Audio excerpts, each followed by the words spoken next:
मेरे प्रिय भाई और बहनों, हम जल्दी ही क्रिसमस मनाएंगे।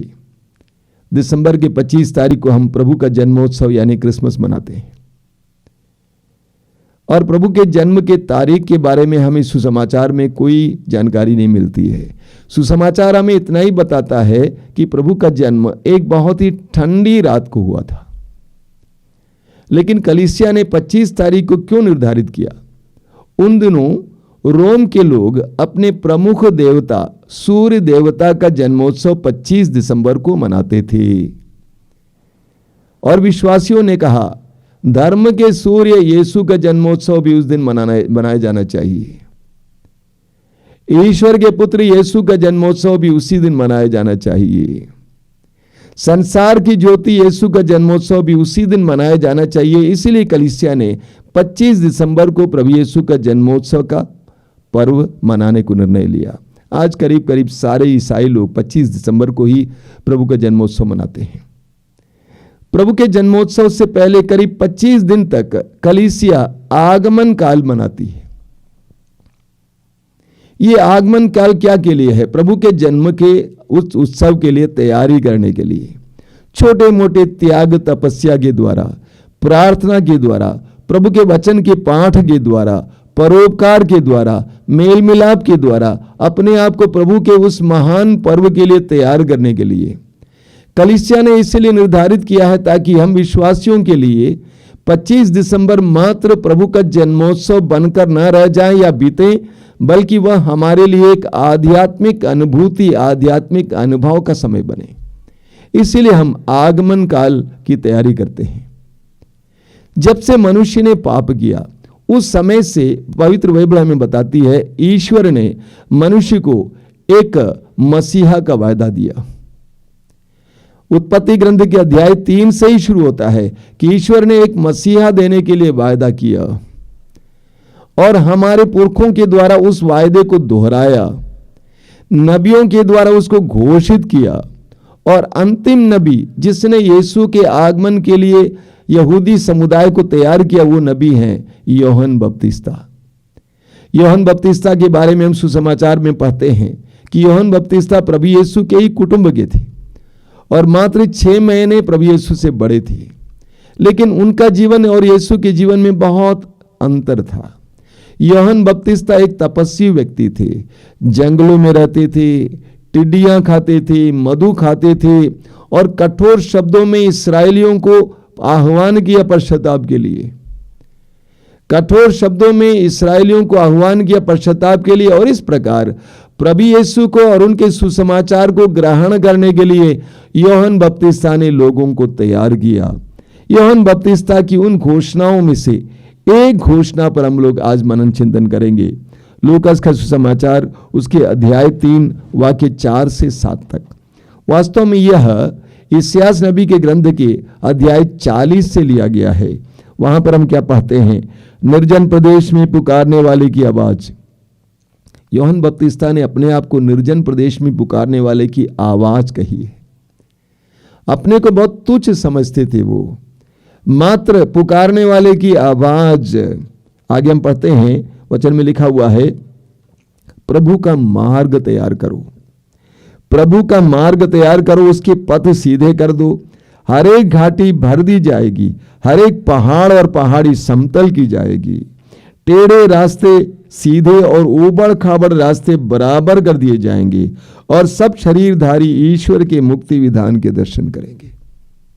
सबसे पहले वचन में लिखा हुआ है प्रभु का मार्ग तैयार करो, प्रभु का मार्ग तैयार करो। अगर तुम चाहते कि प्रभु तुम्हारे जीवन में आए तो प्रभु का मार्ग तैयार करो। मनुष्य स्वतंत्र है, ईश्वर ने हमें अपना प्रतिरूप बनाया है, हमें स्वतंत्र बनाया है। हम प्रभु का स्वागत भी कर सकते हैं, तिरस्कार भी कर सकते हैं। प्रकाशना ग्रंथ के अध्याय 3 वाक्य 20 आप बार बार सुनते हैं, क्या लिखा हुआ है वहां? प्रभु यीशु स्वयं कहते हैं मैं द्वार पर खड़ा होकर खटखटाता हूं, मैं द्वार पर खड़ा होकर खटखटाता हूं। यदि कोई मेरी वाणी सुनकर मेरे लिए द्वार खोल देगा, मैं आकर उसके साथ भोजन करूंगा और वह मेरे साथ। मैं द्वार पर खड़ा होकर खटखटाता हूं। प्रभु ईश्वर हमारे साथ जबरदस्ती नहीं करता है, प्रभु ईश्वर जबरदस्ती हमारे जीवन में नहीं आता है।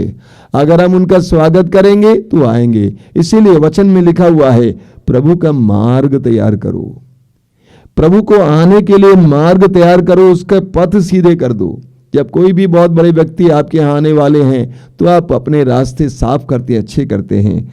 आगे लूकस के समाचार अध्याय 3 में हम पढ़ते हैं कि यूहन्ना बपतिस्ता ने 4 बात कही है वचन से उठाते हुए, उस पर हम मनन करेंगे। पहली बात, हर एक घाटी भर दी जाएगी। हर एक घाटी को भर दो। एक घाटी क्या है? पाप के द्वारा मनुष्य के हृदय में आने वाला खोखलापन। वचन में लिखा हुआ है प्रवक्ता ग्रंथ के अध्याय 19 वाक्य 4 में, प्रवक्ता ग्रंथ अध्याय 19 वाक्य 4 में लिखा हुआ है, जो पाप करता है अपने आप को हानि पहुंचाता है। जिस व्यक्ति के अंदर पाप है, पाप में आदतें हैं, बुरी आदतें हैं, उसके अंदर एक प्रकार की शून्यता है, खोखलापन है, गड्ढा है। देखिए वचन में क्या लिखा हुआ है, स्तोत्र 38 उसके वाक्य 4 से, मेरे पाप के कारण मेरी समस्त हड्डियां छीज रही हैं, मेरे अपराधों का ढेर मेरे सिर से भी ऊंचा हो गया है, भारी बोझ की तरह मैं उन्हें ढोने में असमर्थ हूं। मेरी मूर्खता के कारण मेरे घावों में पीप पड़ गई और उनसे दुर्गंध आती है। मैं झुक गया हूं, अत्यंत दुर्बल हूं और दिन भर उदास चलता फिरता हूं। पाप कितना खतरनाक है। पाप मनुष्य को खोखला बना देता है, मनुष्य को शून्य बना देता है, मनुष्य के अंदर एक गड्ढा पैदा करता है, मनुष्य को झुका देता है। पाप के कारण मनुष्य झुक जाता है। पाप के कारण हमारे अंदर एक घाटी उत्पन्न होती है, हमारे व्यक्तित्व में घाटी उत्पन्न होती है, खाई उत्पन्न होती है।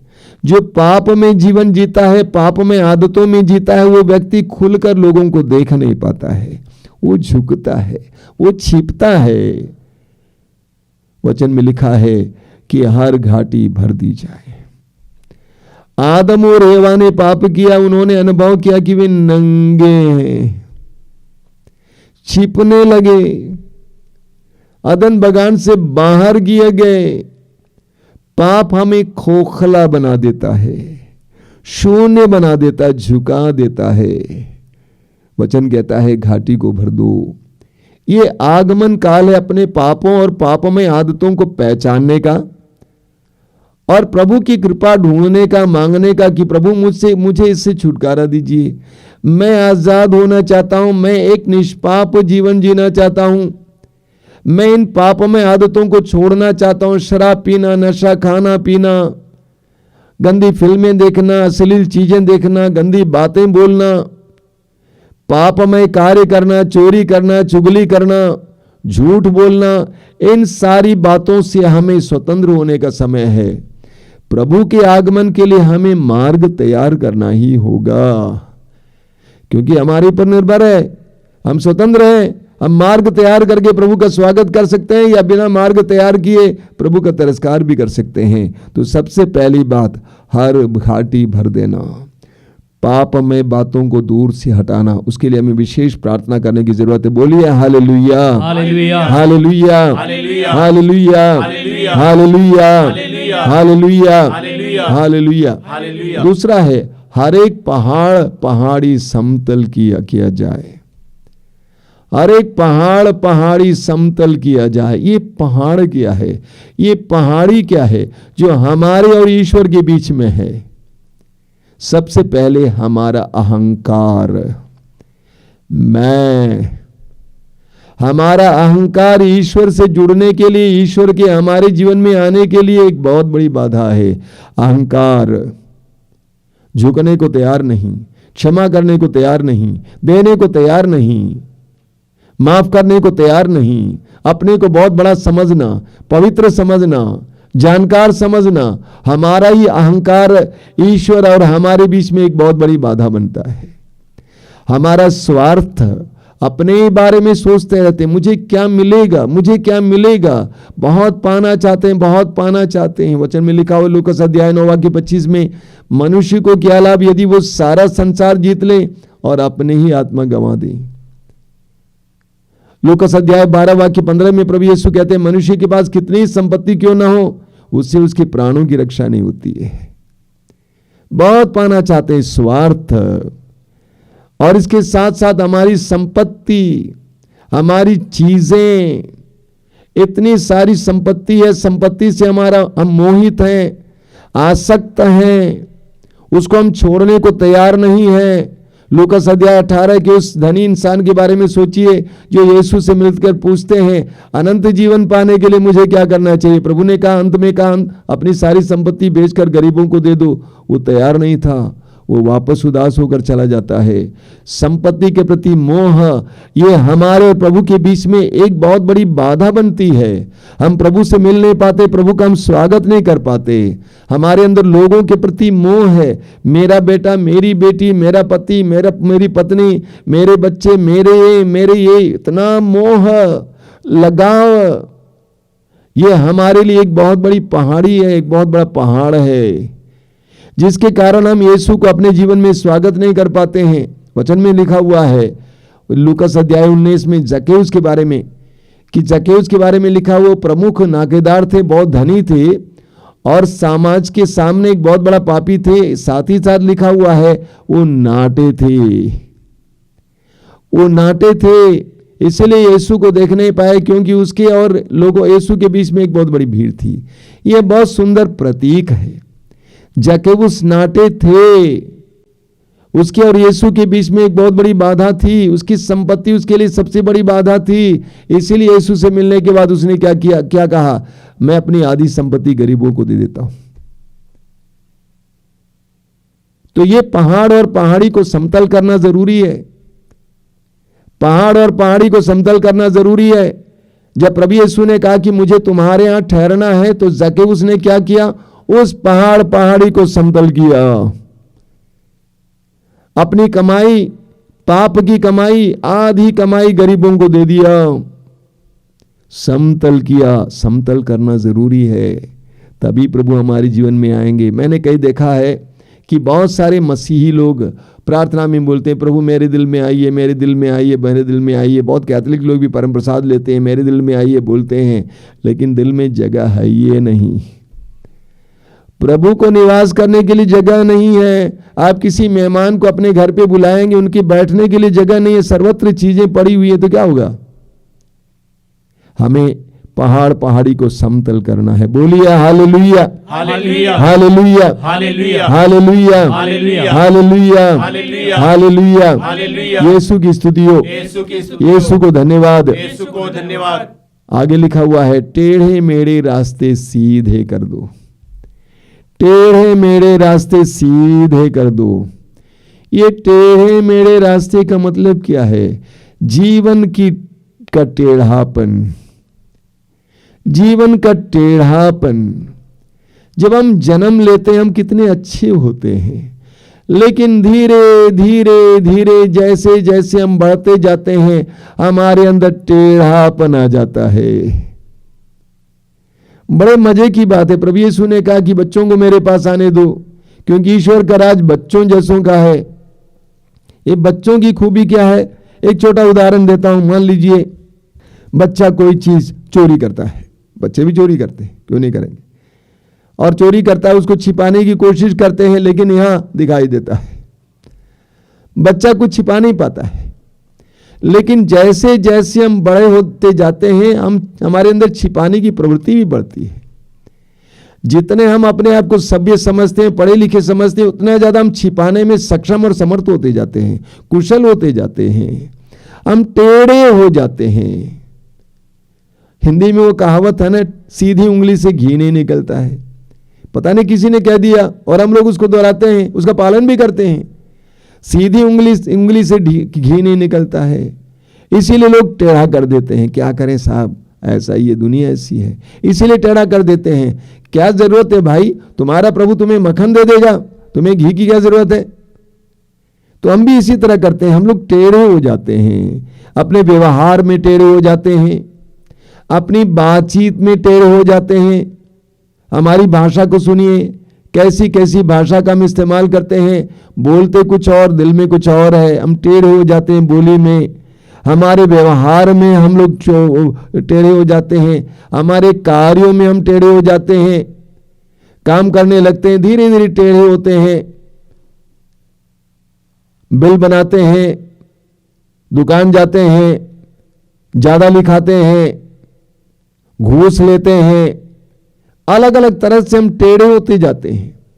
प्रभु का वचन कहता है, टेढ़े मेरे रास्ते सीधे कर दो।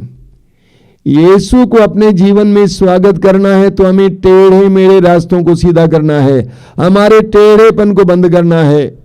फिर जक्कैउस का उदाहरण लीजिए। जक्कैउस ने प्रभु से वायदा किया, प्रभु से के सामने प्रतिज्ञा की, जिन लोगों को मैंने ठगा है मैं उनको 4 गुना वापस लौटाऊंगा। एक बहुत बड़ी घोषणा है। क्या मतलब इसका? मतलब यह है कि मैं अपने ठगने की प्रवृत्ति को बंद करता हूं। यीशु के आगमन के बाद जक्कैउस कहता है कि मैं अपने ठगने की प्रवृत्ति को बंद कर देता हूं, दूसरों को धोखा देने का काम बंद कर देता हूं। मैं ऐसे कई विश्वासियों और मसीहों से मिला हूं जो यीशु के वचन को सुनने के बाद, यीशु के पास आने के बाद पूरी तरह से सीधे हो गए हैं। जो टेढ़े मेढ़े काम करते थे वे सीधे हो गए हैं। लेकिन मैं ये भी जानता हूं बहुत सारे ऐसे विश्वासी और मसीही हैं जो अभी भी यीशु पर विश्वास करने के बावजूद बहुत टेढ़े हैं, बहुत टेढ़े हैं। टेढ़ी मेरी बातें, हर मामले में टेढ़े। प्रभु का वचन कहता है, अगर हम चाहते हैं कि प्रभु हमारे जीवन में आए, मसीह हमारे जीवन में जन्म ले, हमें टेढ़े मेढ़े रास्तों को सीधा करना ही होगा। कई लोगों के मन में विचार है, उनका विचार यह है कि स्वामी जी आप तो आध्यात्मिक हैं, दुनिया में रहते समय हमें टेढ़े होना ही पड़ता है। ये सरासर गलत है। सुसमाचार सबके लिए लिखा गया है। सुसमाचार किसी साधु संत के लिए नहीं लिखा गया है, आम आदमी के लिए लिखा गया है, पारिवारिक जीवन जीने वालों के लिए लिखा गया है। ये मत बोलना कि दुनिया में रहते समय हम टेढ़ा होना ही पड़ेगा, बिल्कुल नहीं। हम में और दुनिया में यही फर्क है। याकूब अध्याय 4 वाक्य 4 में याकूब क्या कहते हैं कि जो दुनिया से प्यार करना चाहता है वो ईश्वर के दुश्मन हो जाते हैं। हमें सीधे ही होना है, किसी भी कीमत पर। आप सीधे रहेंगे, प्रभु आपके साथ रहेंगे। हमें टेढ़ा मेरा रास्ता सीधा करना है। हमें बाइबल में 1 राजा अध्याय 5 में पढ़ने को मिलता है। नबी एलीशा के पास आराम का सेनाध्यक्ष नामान आता है। नामान कोढ़ी था। एलीशा के कहने के अनुसार अंत में नामान यरदन नदी में 7 बार डुबकी लगाता है और वो पूरी तरह से स्वच्छ हो जाता है। फिर नामान एलीशा के सामने आ जाता है और जो उपहार लेके आया था, सोना चांदी और अच्छे अच्छे कीमती वस्त्र, एलीशा को देना चाहता है। लेकिन एलीशा ने कहा, मेरे ईश्वर की शपथ, मुझे तुमसे कुछ नहीं चाहिए।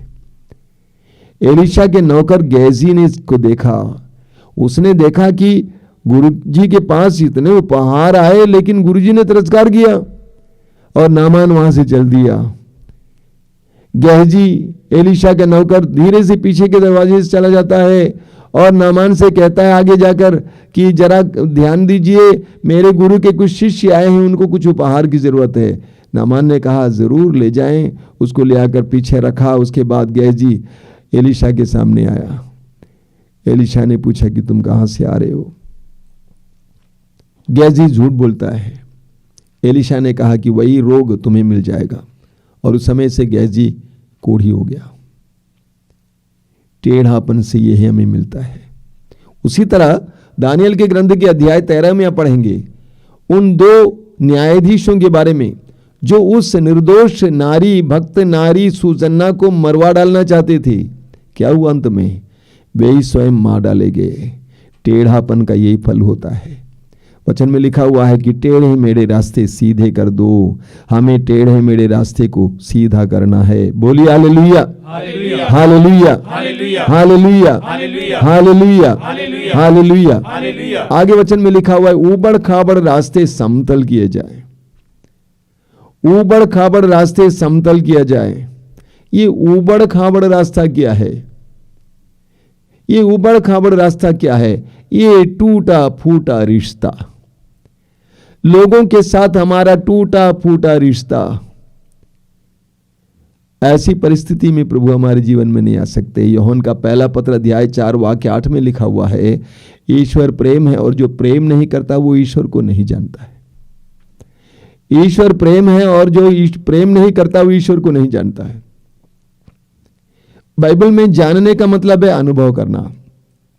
यूहन्ना कहते हैं ईश्वर का अनुभव करना है तो तुम्हें प्रेम करना ही होगा। ईश्वर को अनुभव करना है तो तुमको प्रेम करना ही होगा, मेल मिलाप करना ही होगा। यूहन्ना का पहला पत्र अध्याय 4 उसके वाक्य 20 में यूहन्ना क्या कहते हैं? यूहन्ना कहते हैं अगर कोई कहता है तुम कि मैं ईश्वर से प्यार करता हूं और अपने भाई या बहन से बैर करता है तो वो झूठा है। क्योंकि अगर वो अपने भाई बहन को जिसको वो देखता है प्यार नहीं कर सकता है, तो ईश्वर को जिसको नहीं देखता वो प्यार नहीं कर सकता है। हम तब तक ईश्वर के सानिध्य के योग्य नहीं होंगे जब तक हमारे हृदय में मेल मिलाप ना हो, जब तक हमारा रिश्ता दूसरों के साथ टूटा फूटा पड़ा है, तब तक प्रभु हमारे जीवन में आ नहीं सकते, कार्य नहीं कर सकते। मैंने स्वयं ही अनुभव किया है कई बड़ी बड़ी सभाओं में या साधनाओं में, जब लोग दूसरों को क्षमा करते हैं, मेल मिलाप करते हैं, उनके जीवन में बहुत कृपाएं बरसती हैं। विशेष करके बड़े बड़े रोगों से चंगाई मिलती है, बड़े बड़े रोगों से। तो जब तक हमारा रिश्ता दूसरों के साथ अच्छा नहीं होता है तब तक प्रभु हमारे जीवन में आ नहीं सकते, कार्य नहीं कर सकते। पति पत्नी के बीच का रिश्ता टूटा पड़ा है, अभी सही कीजिए। एक दूसरे को क्षमा कीजिए, एक दूसरे से क्षमा याचना कीजिए, बोलिए आई एम सॉरी, मुझे माफ करना। एक दूसरे से माफी मांगिए। जब आप अपने आप को छोटा बनाएंगे प्रभु आपको ऊपर उठाएंगे। वचन में लिखा हुआ है लूकस अध्याय 18 वाक्य 14 में, जो अपने को बड़ा मानता है वो छोटा बनाया जाएगा, जो अपने को छोटा मानता है वो बड़ा बनाया जाएगा। छोटा बनिए, दूसरों से माफी मांगिए, पति पत्नी से, पत्नी पति से, बच्चे माँ बाप से, भाई बहन से, बहन भाई से, पड़ोसी पड़ोसी से, रिश्तेदार रिश्तेदारों से। आपस का तालमेल सही कीजिए, आपस का रिश्ता मीठा बनाइए। जब तक ये नहीं होगा तब तक प्रभु आपके जीवन में नहीं आ सकते। आप एक अच्छा क्रिसमस नहीं मना पाएंगे। यही कारण है क्रिसमस से पहले आजकल तो बहुत कम होता है, क्रिसमस कार्ड भेजा जाता था। क्रिसमस कार्ड के द्वारा हम अपने प्रेम को बांटते थे और दूसरों के प्रति मेल मिलाप का चिन्ह भेजते थे कि मैं आपको याद करता हूं, ये क्रिसमस आपके लिए अच्छा हो, आने वाला वर्ष आपके लिए अच्छा हो, मैं आपको याद करता हूं, हमारा रिश्ता ताज़ा बने, नया बने। यही कारण था कि क्रिसमस कार्ड भेजे जाते थे। लेकिन आजकल तो सब बंद हो गया। क्रिसमस से पहले प्रभु के आगमन के लिए हमें अपने हृदयों को तैयार करना है। एक दूसरे के प्रति जो टूटा पड़ा है रिश्ता उसको सही करना है, तभी प्रभु यीशु हमारे जीवन में आ सकते हैं। बोलिए हालेलुया, हालेलुया, हालेलुया, हालेलुया। तो मेरे प्रिय भाई और बहनों, ये आगमन काल हमारे लिए प्रभु के उस महान जन्म पर्व को मनाने के लिए तैयार करने का समय है। हमें सोच समझकर भली इच्छा के साथ प्रभु के जन्मोत्सव के लिए अपने आप को तैयार करना। जरा देखिए, सुनिए, याद कीजिए, जब प्रभु का जन्म हुआ था स्वर्गदूत ने ये घोषणा की, क्या? स्वर्ग में परमेश्वर की महिमा और इस पृथ्वी पर उसके कृपा पात्रों को शांति मिले। सबको नहीं, उसके कृपा पात्रों को शांति मिले। हमें प्रभु की कृपा पात्र बनना है ताकि उस बड़े दिन, उस क्रिसमस के दिन हमें प्रभु की शांति मिले, हमारे परिवारों को प्रभु की शांति मिले। इन 4 बातों का ख्याल करना। सबसे पहले वचन में लिखा हुआ है कि घाटियां भर दी जाएं। ये समय है घाटियां भरने का, पापमय आदतों को छोड़ने का, पापमय रिश्तों को छोड़ने का, पापमय बातों को छोड़ने का और अपने जीवन को सही करने का, भरने का। दूसरा है पहाड़ी को समतल करने का, हमारे अहंकार को तोड़ने का, नम्र बनने का, हमारे मोह को तोड़ने का, प्रभु के लिए ललायित होने का। और तीसरा है टेढ़े मेढ़े रास्ते को सही करने का, हमारे गलत सलत कार्यों को सही करने का, टेढ़ापन को दूर करने का, ईमानदारी लाने का, सत्य लाने का समय है। चौथा है ऊबड़ खाबड़ रास्ते, हमारा दूसरों के साथ जो रिश्ता टूटा पड़ा है उसको सही करने का। ये आगमन काल हमारे लिए कृपा का समय हो, ताकि हम लोग इस समय प्रभु के आगमन के लिए अपने आप को तैयार करें। सचमुच 24 रात को और 25 तारीख को जब हम लोग क्रिसमस मनाएंगे, वो दिन हमारे लिए आशीष का दिन बने, कृपा का दिन बने। उस दिन हमारे और हमारे परिवार पर कृपा बरसे। आइए प्रार्थना करें। प्रभु यीशु, धन्यवाद देते हैं इस समय के लिए, तेरी आशीषों के लिए धन्यवाद देते हैं यीशु। तूने कहा है जो मेरे पास आता है मैं उसे कभी नहीं ठुकराऊंगा, लेकिन तूने यह भी कहा है मैं द्वार पर खड़ा होकर खटखटा रहा हूं, यदि कोई मेरी वाणी सुनकर मेरे लिए द्वार खोल देगा, मैं आकर उसके साथ भोजन करूंगा और वो मेरे साथ है। प्रभु यीशु, तू हमारे हृदय के द्वार पर खड़ा है, शायद वर्षों से खड़ा है, महीनों से खड़ा है, ताकि हम तेरी आवाज को सुने, तेरे खटखटाने की आवाज को सुने, तेरे मृदुल आवाज को सुने और तेरे लिए द्वार खोल दे, ताकि तू हमारे जीवन में आए, परिवार के जीवन में आ जाए। प्रभु यीशु, इन दिनों तेरे आगमन के लिए अपने आप को तैयार करने के लिए, अपने परिवार को तैयार करने के लिए हमें कृपा दीजिए।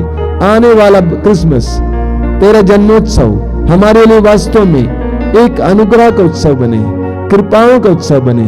धन्यवाद यीशु, तेरी स्तुति, तेरी आराधना, तेरी महिमा हो, तेरी महिमा, तेरी स्तुति, तेरी आराधना।